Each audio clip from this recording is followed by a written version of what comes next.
Hi friends, నమస్తే and welcome to Surya tunes. గత కొన్ని రోజుల క్రితం ఒక మహిళా ఐపీఎస్ అధికారి సుమతి మేడం హైదరాబాద్లో రాత్రిపూట విమెన్ సేఫ్టీపై చేసిన స్టింగ్ ఆపరేషన్ అందరికీ తెలిసిందే.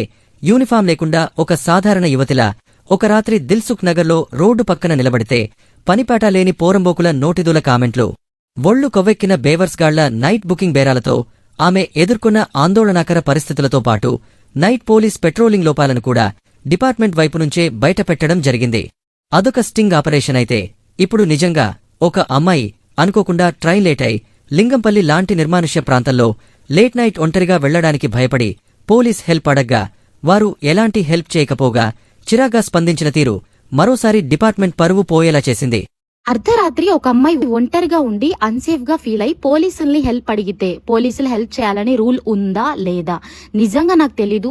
తెలంగాణ గురించి కానీ హైదరాబాద్ పోలీస్ గురించి కానీ నాలెడ్జ్ ఉన్న వాళ్ళు ప్లీజ్ నాకు చెప్పండి. ఎందుకంటే విజయవాడ లింగంపల్లి ఇంటర్సిటీ ట్రైన్ ఎక్కాను. అది రోజు 11 to 11:30 మధ్యలో లింగంపల్లికి వచ్చేస్తుంది. బట్ నిన్న ట్రైన్ ప్రాబ్లం అవ్వడం వల్ల బీబీ నగర్ దగ్గర 2 hours ఆపేశారు.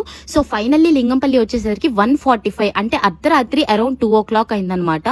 నాకు ఆ టైంలో ర్యాపిడో బుక్ చేసుకోవాలంటే భయం వేసింది. ఎందుకంటే లింగంపల్లి సైడ్ ట్రావెల్ చేసే వాళ్ళకి తెలుసు ఆ రోడ్ కొంచెం ఫారెస్ట్ లాగా ఉంటుంది. కాబట్టి నాకు నిజంగా భయం వేసి ఎవరికి కాల్ చేయాలో అర్థం కాక నేను పోలీసులకి కాల్ చేశాను, ఏమైనా హెల్ప్ చేస్తారేమో అని చెప్పి. వాళ్ళ దగ్గర నుంచి వచ్చిన రియాక్షన్ ఏంటి అంటే, అలా డ్రాప్ చేయాలని రూల్ ఏమన్నా ఉందా అని చెప్పి.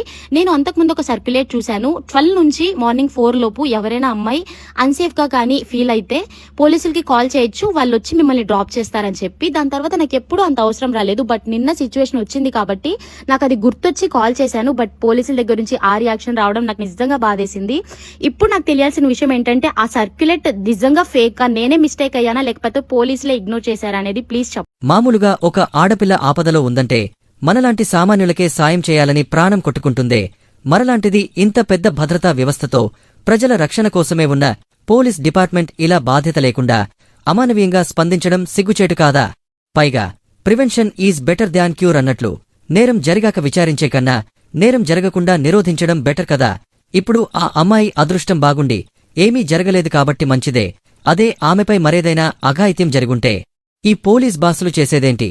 దిశ కేసులో లాగా నేరస్తులు పేదవారైతే ఒక ఫేక్ ఎన్కౌంటర్ చేసేసి జనాల మెప్ కోసం ఘర్షణ సినిమాలో వెంకటేష్ లెక్క ఫోజులు కొట్టడం తప్ప. దీని ప్రకారం మరి పోలీస్ అంటే పబ్లిక్ కోసం ఉన్న రక్షణ వ్యవస్థో లేక వారు బిందాస్గా బతకడానికి వీలుగా మార్చుకున్న బద్ధక వ్యవస్థో వారే చెప్పాలి. Please like, share and subscribe Surya tunes YouTube channel.